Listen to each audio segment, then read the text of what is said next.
जोही, खैरपुर नाथन शाह ऐं मेहर खे ख़तरो बरक़रार। थ्रेड अलर्ट जारी थियण बैदि टिन्ही शहरनि मां लॾ पॾाइण जो सिलसिलो जारी। जोही ब्रांच खे कारी मोरीअ वटि लॻल कट केतिरनि ई ॻोठनि खे ॿोड़े छॾियो।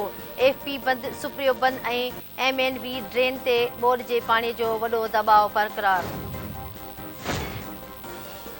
सांघड़ वेझो सिमवाह खे लॻल घारो बंदि न थियो। सांघड़ शहर खे बचाइण लाइ नवाबशाह रोड ते ॾिनल बंदि ते पाणी जो दॿाउ बरक़रार। बंदि जी निगरानी जारी। पाणी जे निकास लाइ मिठड़ाऊ केनाल ते 3 पंपिंग मशीनूं लॻायूं वयूं। सांघड़ नवाबशाह रोड ट्रैफ़िक लाइ बंदि।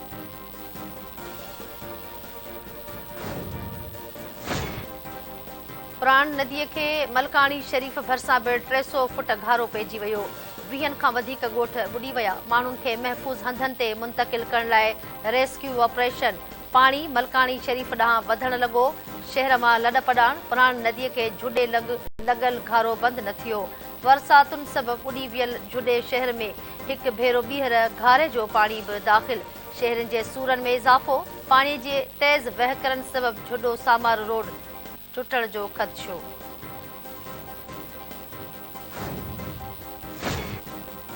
वफ़ाक़ी काबीना जो अॼु रिथियल इजलास मुलतवी। वज़ीर आज़म शहबाज शरीफ़ अॼु ॿोॾि मुतासिर इलाइक़नि जो दौरो कंदो। वज़ीर आज़म जी ॿोॾि मुतासिर इलाइक़नि जे दौरे सबबि वफ़ाक़ी काबीना जो इजलास मुलतवी कयो वियो।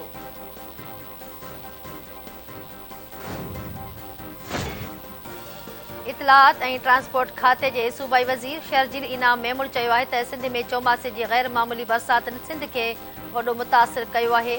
402 माण्हू फ़ौत ऐं 15 लख घर मुतासिर थिया आहिनि।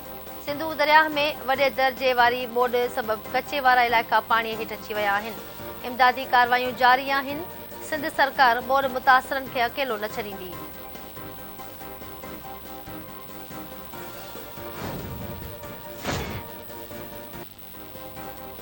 दादूअ में बेनज़ीर इनकम सपोर्ट प्रोग्राम तहत मुस्तहिक औरतुनि खे मिलंदड़ वज़ीफ़े मां कटौती कंदड़ वधीक 3 एजेंटनि खे गिरफ़्तार कयो वियो। Police advice holder Zafar Solanki, Shoban Solanki ऐं संदनि सहूलियतकार शकील जमालीअ खे गिरफ़्तार करे वरितो। केस दाख़िल।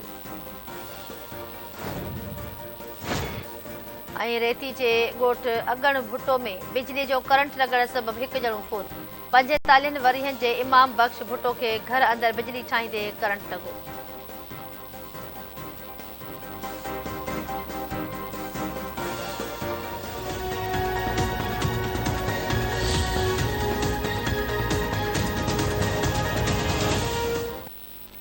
अस्सलाम वालेकुम। धरती टीवी न्यूज़ सां गॾु मां आहियां फ़ौज़िया एजाज़। नाज़रीन, हेडलाइन्स सां वठूं ख़बरुनि अपडेट जो सिलसिलो जारी आहे। वठूं था शॉर्ट ब्रेक। ॾिसंदा रहो धरती टीवी न्यूज़।